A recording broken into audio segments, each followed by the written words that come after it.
जय हिंद, जय भारत। दोस्तों, रहीम ने कहा था, रही मन साचे सूर का बैरी करई बखान। यानी जो सच्चे शूरवीर होते हैं उनकी प्रशंसा सिर्फ मित्र नहीं शत्रु भी किया करते हैं। और ऐसी ही वीरांगना थी झांसी की रानी लक्ष्मीबाई, जिनके सबसे बड़े शत्रु जनरल ह्यूरोज ने कहा था, विद्रोहियों में झांसी की रानी सबसे बहादुर और सबसे कुशल सैन्य नेता थी। और आगे चलकर नेताजी सुभाष ने जब आजाद हिंद फौज बनाई तो एक रेजिमेंट का नाम रखा रानी झांसी रेजिमेंट। सुभद्रा कुमारी चौहान ने कालजयी रचना लिखी, बुंदेले हर बोलों के मुंह हमने सुनी कहानी थी, खूब लड़ी मर्दानी वो तो झांसी वाली रानी थी। आज बात करेंगे झांसी की उसी वीर रानी की, उसके शौर्य की, साहस की, बलिदान की। पिछले सप्ताह हमने देखा कि 8 जून 1857 को झांसी में सभी अंग्रेजों को मार दिया गया और 12 जून से झांसी का शासन रानी ने संभाल लिया। पर आने वाला समय कोई बहुत आसान नहीं होने वाला था। दतिया और ओरछा, एक और दतिया दूसरी ओर ओरछा, इन दोनों की सेनाओं ने झांसी पर आक्रमण कर दिया। और इतना ही नहीं, झांसी के भी कुछ ठाकुर, कुछ जागीरदार ऐसे थे जिनको या तो अंग्रेजों के साथ स्नेह था या रानी का शासन उन्हें स्वीकार नहीं था। एक महिला शासन करे, संभव है इससे भी परेशानी रही हो। तो अब रानी दतिया और ओरछा की सेनाओं से लड़ रही थी और साथ ही झांसी के उन कुछ गद्दारों से भी। प्रसिद्ध इतिहासकार आरसी मजूमदार अपनी पुस्तक द सिपाही mutiny and the revolt of 1857 के पेज 240 पर लिखते हैं, अगले 8 महीने रानी भारत की स्वतंत्रता के लिए अंग्रेजों से नहीं बल्कि अपने स्वयं के अस्तित्व के लिए अपने पड़ोसियों और अपनी प्रजा से लड़ रही थी। यहां प्रजा से तात्पर्य आम नागरिक से नहीं है बल्कि उन कुछ ठाकुरों से, उन कुछ जागीरदारों से है जो रानी के विरुद्ध ओरछा और दतिया के साथ मिलकर लड़ रहे थे। और इतना ही नहीं, ओरछा के सेनापति थे नत्थे खान। नत्थे खान ने अंग्रेज अफसरों को भड़का दिया रानी के विरुद्ध कि रानी उन विद्रोहियों के साथ मिली हुई थी जिन्होंने 8 जून को झांसी में सभी अंग्रेजों को मार दिया था। और इतना ही नहीं बल्कि रानी की शय पर उन्होंने ऐसा किया था और अंग्रेजों तक ये बात असर कर गई। हालांकि सत्य नहीं था लेकिन ऐसा हो गया। और मेजर अर्स्किन, जिसने 2 जुलाई 1857 को रानी के पक्ष में सार्वजनिक घोषणा की थी, प्रोक्लेमेशन की थी और रानी को रिजेंट नियुक्त किया था, जल्दी ही उसके भी विचार बदल गए। 1 जनवरी 1858 को वो सर रॉबर्ट हैमिल्टन को पत्र लिखती हैं और उसमें शिकायत करती हैं कि झांसी में हुई डिस्टर्बेंस का लाभ उठाते हुए दतिया और ओरछा के शासकों ने उनकी सीमाओं से लगने वाले झांसी के पूर्वी और पश्चिमी इलाकों पर कब्जा कर लिया है। और आगे लिखती हैं, इन अदूरदर्शियों को ब्रिटिश ताकत का अनुमान नहीं है और ये मुझे और मेरे पूरे राज्य को बर्बाद करने पर तुले हुए हैं। मेरी आपसे प्रार्थना है, जैसे भी संभव हो मेरी सहायता कीजिए और मुझे तथा मेरी जनता को बचाइए, जिनके कष्ट चरम पर पहुंच चुके हैं और वे अपने शत्रु से अपनी रक्षा करने में असमर्थ हैं। तो इस पत्र से स्पष्ट हो जाता है कि जनवरी 1858 तक रानी अंग्रेजों के विरुद्ध नहीं थी। पर अंग्रेज तो ये मानने को तैयार नहीं थे, उनके पत्रों के उत्तर भी नहीं आ रहे थे और उधर जनरल ह्यूरोज को भेज दिया गया झांसी पर आक्रमण करने। सेना लेकर जनरल ह्यूरोज झांसी की तरफ चल पड़ता है। रानी पत्र लिख रही हैं, सहायता अंग्रेजों से ही मांग रही हैं, पत्रों के उत्तर तक नहीं आ रहे। रानी समझ जाती हैं कि लड़ाई के सिवाय कोई उपाय नहीं है। जनरल ह्यूरोज की सेना निकट आती जा रही है। रानी अब युद्ध की तैयारियां शुरू कर देती हैं। वैसे युद्ध तो लड़ ही रही थी पिछले 8 महीने से दतिया और ओरछा के विरुद्ध। ह्यूरोज की सेना मार्च के महीने में झांसी पहुंचने वाली है। 15, 16, 17 मार्च को झांसी में रानी अपने सहयोगियों के साथ चर्चा करती हैं, विचार विमर्श करती हैं कि बताइए अब हमें क्या करना चाहिए। तो वहां राय बटी हुई है। कुछ सहयोगी कहते हैं कि देखिए हमारे पास इतने संसाधन नहीं है कि हम अंग्रेजों से अकेले लड़ सकें, इसलिए झांसी को बचाना है, झांसी की जनता को बचाना है, तो अंग्रेजों से अभी समझौता कर लीजिए, जैसे भी संभव हो समझौता करिए। दूसरी ओर कुछ ऐसे साथी सहयोगी भी हैं जो कहते हैं ये संभव ही नहीं है, और इनमें रानी लक्ष्मीबाई के पिता मोरोपंत तांबे भी हैं। शादी के बाद रानी जब झांसी आई थी तो पिता भी वहीं आ गए थे, वहीं रहते थे। मोरोपंत तांबे भी कहते हैं कि देखिए आपके तो किसी पत्र का उत्तर भी नहीं मिल रहा है, सेना अलग से चली आ रही है, तो मित्रता के लक्षण तो इसमें कहीं नहीं लगते हैं। तो युद्ध के सिवाय कोई दूसरा उपाय नहीं है, आप उसी की तैयारी कीजिए।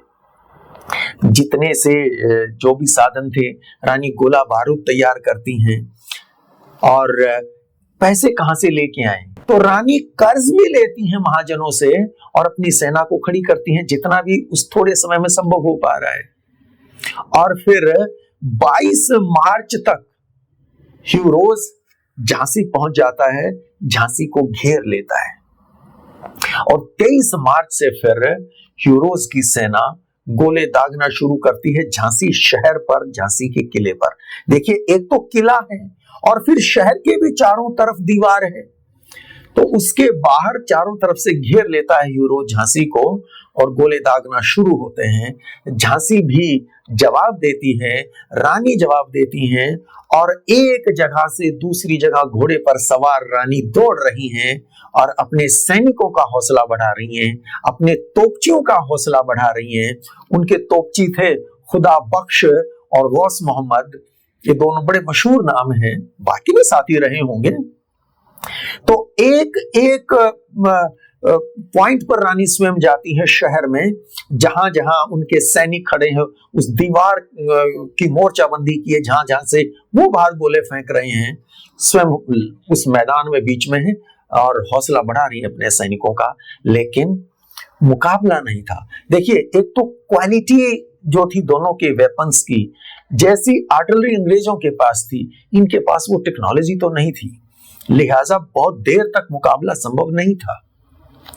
उधर रानी ने जो संदेश राव साहब को भेजा था, इसके जवाब में तात्या टोपे अपनी सेना लेके झांसी पहुंचते हैं, और 30 तारीख को तात्या टोपे झांसी के साथ बेतवा नदी के किनारे तक पहुंच जाते हैं, और रात को अब वो बेतवा नदी के साथ उनकी सेना पहुंच गई। बड़ी सेना लेके आए थे, 22,000 की सेना थी उनके साथ।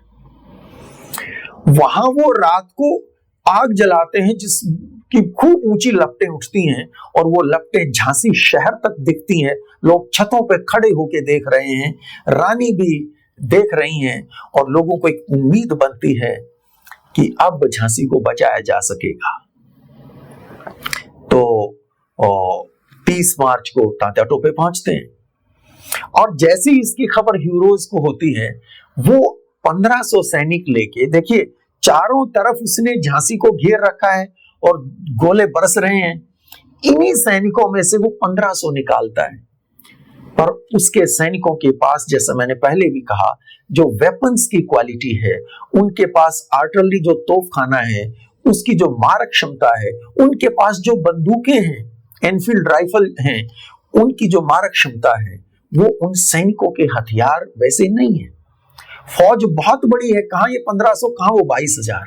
तो इनको लेके ह्यूरोज स्वयं जाता है, वो लेफ्टिनेंट जनरल है और फ्रंट से लीड कर रहा है, लेके जाता है। 1 अप्रैल को बेतवा नदी के किनारे युद्ध होता है, और दुर्भाग्य से वो इतनी विशाल सेना तात्या टोपे की हार जाती है। सैनिक भाग खड़े होते हैं।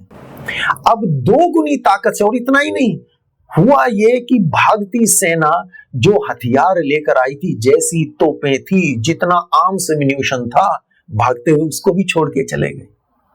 तो अब ह्यूरोज को बैठे बैठाए खूब सारे हथियार भी मिल गए। तो अब झांसी को तबाह करने के लिए सिर्फ ह्यूरोज की सेना और सिर्फ उसके हथियार नहीं थे, तात्या टोपे की सेना के छोड़े गए हथियार भी अब झांसी पर चल रहे थे। तो 1 तारीख को वो युद्ध होता है, 2 को और ज्यादा ताकत के साथ यूरोज झांसी पर हमला करता है, 3 तारीख को और ज्यादा ताकत के साथ। तो बड़ी बहादुरी से झांसी की सेना लड़ रही है, रानी लड़ रही है।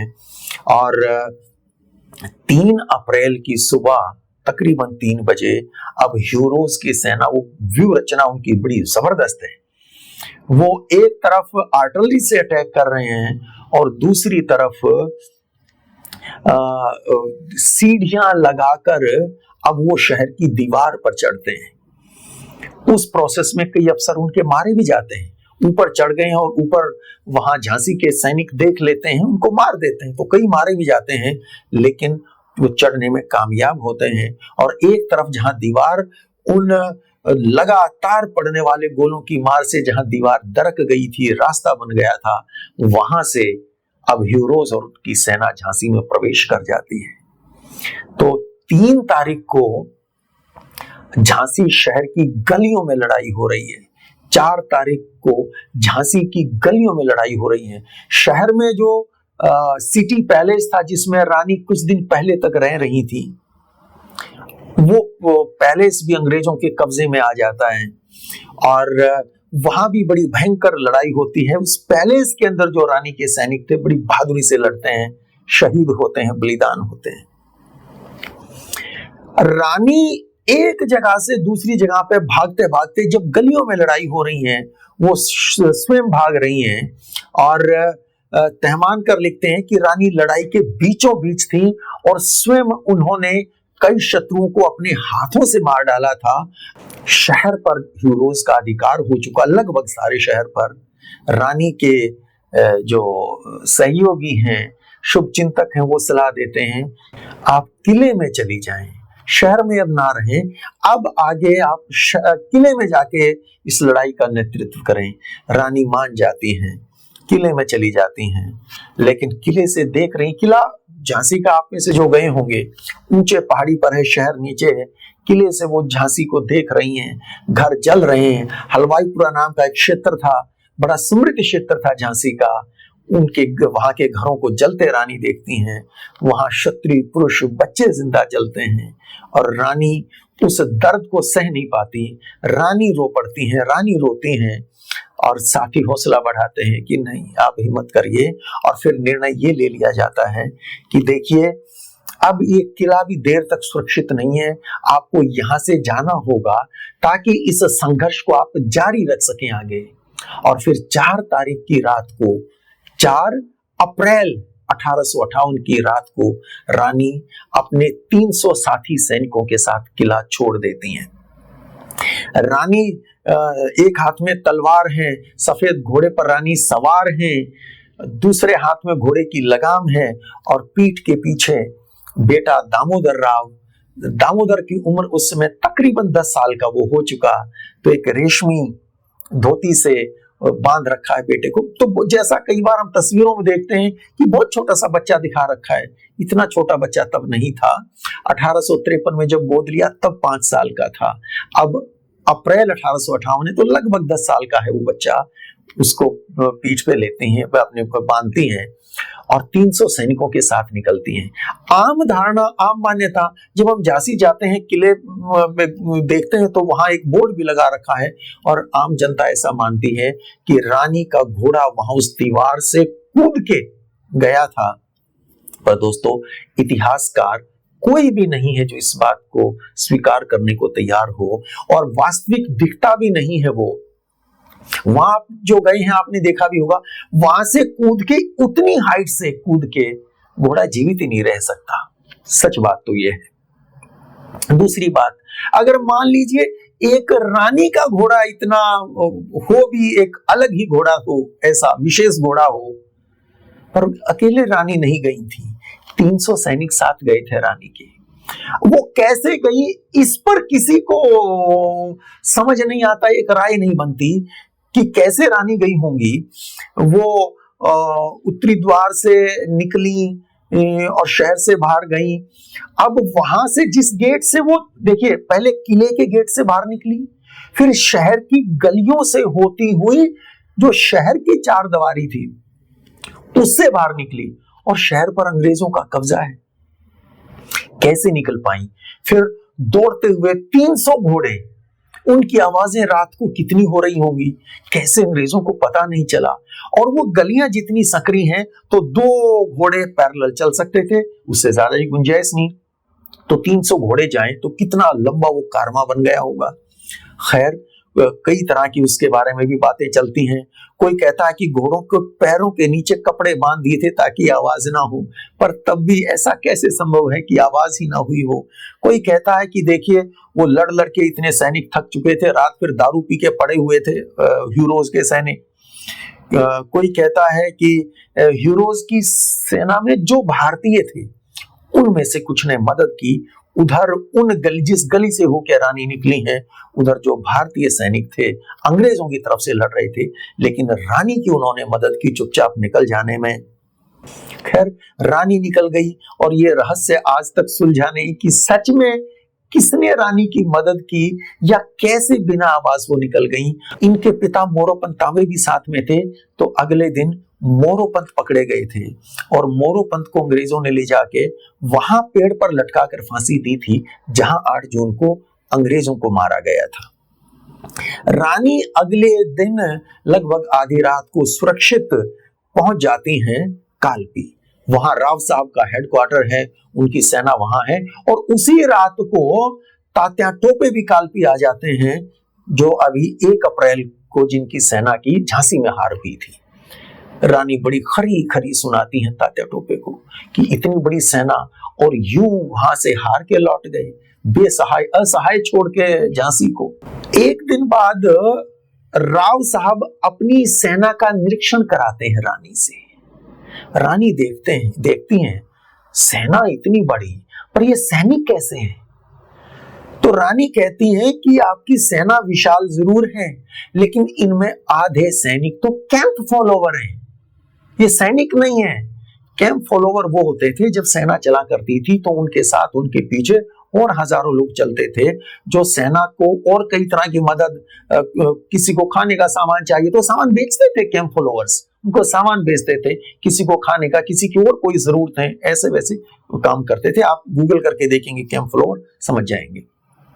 तो रानी कहती है आधे तो इसमें कैंप फॉलोवर हैं, ये लाइबिलिटीज हैं, ये सोल्जर्स नहीं है। पहले तो इनकी छुट्टी करिए, भीड़ इकट्ठी कर रखी है आपने। दूसरे, जो सैनिक बचे उनकी ट्रेनिंग, मिलिट्री ट्रेनिंग कहां हो रही है? डेली ट्रेनिंग होनी चाहिए, डेली प्रैक्टिस होनी चाहिए। ऐसे ही बस बैठे और जिस दिन लड़ाई होगी लड़ लेंगे, ऐसे थोड़ी होता है। तब तक कालपी भी पहुंच गया ह्यूरोज। कालपी में भी लड़ाई हुई और वहां भी हार हुई। हालांकि रानी तो वहां भी बड़ी बहादुरी से लड़ी थी, लेकिन हार हुई। डीवी तहमानकर लिखते हैं, अपने सैनिकों को मैदान छोड़कर भागते देख राव साहब हतोत्साहित हो गए और उन्होंने बांदा के नवाब के साथ मैदान छोड़ने के बारे में सोचा, लेकिन रानी ने उनसे दृढ़तापूर्वक आग्रह किया कि डटे रहो। घोड़े पर सवार रानी अपनी लाल घुड़सवार सेना को लेकर दुश्मन के राइट विंग पर टूट पड़ी। वे उन पर शेरनी की तरह झपटी थी। यह आक्रमण इतना अप्रत्याशित और उग्र था कि ब्रिटिश सैनिक और उनके भारतीय सैनिक घबराकर पीछे भागने लगे। तो रानी बेहद बहादुरी के साथ लड़ी थी कालपी में, पर सेना वहां भी हारी थी। तो कालपी में हार हुई, कालपी पर अंग्रेजों का अधिकार हो गया। अब उनके पास किला नहीं था। झांसी जा चुकी, कालपी जा चुका। अब राव साहब, तात्या टोपे, बांदा के नवाब, बानपुर के राजा, ये भी इनके सहयोगी थे। रानी ये सब कालपी भी छोड़ देते हैं और उत्तर की तरफ बढ़ते हैं ग्वालियर के लिए। ये ग्वालियर के नज़दीक पहुंच जाते हैं। 40 मील पहले एक जगह है गोपालपुर, वहां पहुंचते हैं। रानी सलाह देती हैं कि देखिए ग्वालियर नज़दीक है और ग्वालियर की सेना भी मजबूत है, किला बड़ा मजबूत है, हमको ग्वालियर जाना चाहिए। ग्वालियर के राजा सिंधिया से बात करें, महाराज मान जाएं तो बहुत अच्छा, नहीं तो फिर लड़ना पड़ेगा तो उनसे भी लड़ेंगे। देखिए जो ग्वालियर के महाराजा थे सिंधिया, वो तो अंग्रेजों के साथ थे, तो इस बात की बहुत उम्मीद नहीं थी कि वो साथ देंगे, तो हो सकता है लड़ना ही पड़ेगा उनसे भी। लेकिन तात्या टोपे के वहाँ लिंक थे ग्वालियर में, तो वो कहते हैं कि मैं ज़रा पता लगाता हूँ। वो ग्वालियर में प्रवेश करते हैं, वहाँ की सेना के कई बड़े अधिकारियों के साथ, जिनके साथ उनका पहले से संपर्क था, बात करते हैं कि देखिए पेशवा की सेना है, राव साहब पेशवा की सेना लेके आ रहे हैं, तो पेशवा की सेना आएगी, तुम भी तो उसी पेशवा की सेना के, ये मराठा साम्राज्य का हिस्सा थे ग्वालियर भी, तो क्या उसके विरुद्ध युद्ध करोगे, अपनों के विरुद्ध युद्ध करोगे, फिरंगी का साथ दोगे? तो तात्या टोपे को जैसा आश्वासन मिलता है, उनको भरोसा हो जाता है कि भले ही सिंधिया जो राजा हैं ग्वालियर के वो अंग्रेजों के साथ हों, पर सेना पेशवा के विरुद्ध नहीं है। वो वापस आके संदेश देते हैं कि सेना हमारे साथ है ग्वालियर की। लेकिन सच ऐसा नहीं था।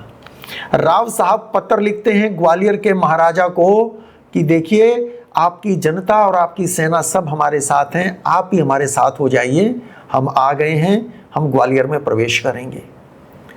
लेकिन महाराज सिंधिया 8000 की सेना लेकर आ जाते हैं युद्ध करने। और जब वो आते हैं और वो तोप वहाँ पे उनकी गरजने लगती हैं, 24 तोपें लेके आए थे। जब सिंधिया की तोपें गरजने लगी तो ऐसा भ्रम हुआ तात्या टोपे को कि वो कहते हैं कि ये तो स्वागत में सलामी दे रही हैं तोपें, युद्ध नहीं हो रहा है। लेकिन पैमानकर लिखते हैं अपनी पुस्तक में the Rani of Jhansi page 157 पे कि इस मूर्खतापूर्ण सुझाव पर रानी हंसी और 200 घुड़सवारों को लेकर सिंधिया की तोपों पर टूट पड़ी। युद्ध के मैदान में उनकी उपस्थिति ने वह कर दिया था जो तात्या टोपे की कूटनीति करने में विफल रही थी। लक्ष्मीबाई द्वारा आक्रमण का नेतृत्व करने का समाचार सिंधिया के सैनिकों द्वारा अपनी तोपें छोड़कर भागने के लिए पर्याप्त था, ऐसे लिखते हैं टीवी तहमानकर। खैर, जब रानी उनके उस तोपखाने पर टूट पड़ी तो फिर राव साहब, तात्या टोपे, सभी वो सेना, युद्ध तो हो ही गया, तो सिंधिया की सेना भाग खड़ी होती हैं और सिंधिया भी छोड़कर ग्वालियर, आगरा भाग जाते हैं अंग्रेज़ों के पास।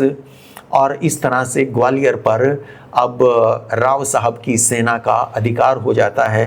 3 जून को वो भव्य दरबार लगाते हैं किले में, बड़े शान के साथ किले में उन्होंने प्रवेश किया, प्रोसेशन उनका हुआ और वहाँ बड़ा दरबार लगा। हजारों लोगों को उन्होंने भोज कराया। अगले 2 सप्ताह तक वो कार्यक्रम चलता रहा। रानी इस बात से खुश नहीं थी। रानी दुखी थी कि यहाँ किस बात का जश्न मनाया जा रहा है। अरे ग्वालियर की सेना के साथ लड़ाई थी, ग्वालियर के सैनिक तो अपने ही थे। अंग्रेजों से युद्ध नहीं जीत लिया, अंग्रेजों से युद्ध तो होना है। जो ह्यूरोज कल कालपी गया था वो आज ग्वालियर भी आ जाएगा, तो ये जश्न मनाने का समय नहीं है। रानी दुखी हैं और रानी कहती हैं जब तोपों के लिए गोले बनाने की आवश्यकता है तब राव साहब ब्राह्मणों के लिए लड्डू बना रहे हैं। रोज वहाँ पर भोज चलता था। बहुत दुखी है रानी। और उसके बाद जब 2-3 दिन ये तमाशा देख लिया, नहीं रहा गया, तब वो राव साहब को डांटती हैं। राव साहब ने वहाँ स्वयं पेशवा की तरह अपने आप को आसीन किया था गद्दी पर। तो डांटती हैं रानी और कहती हैं सिंधिया के विरुद्ध मिली जीत ने तुम्हारा दिमाग खराब कर दिया है और तुम्हें लगता है कि तुम इस धरती के स्वामी हो। दुश्मन चौखट तक आ चुका और तुम यहां पर जश्न मना रहे हो। और फिर वही हुआ, दुश्मन ग्वालियर की चौखट तक आ पहुंचा है और ग्वालियर में जश्न मन रहा है। रानी बहुत दुखी हैं। वो अपने 200 सैनिकों के साथ दुश्मन पर टूट पड़ती हैं। General Hugh Rose, general Napier, brigadier Smith, बड़ी मजबूत सेना ने आक्रमण किया है ग्वालियर पर। रानी ब्रिगेडियर स्मिथ से कोटा की सराय में लोहा लेती हैं। थोड़े से सैनिक और इतनी मजबूत सेना दुश्मन की। रानी घोड़े पर सवार, दोनों हाथों में तलवार, मुंह में घोड़े की लगाम।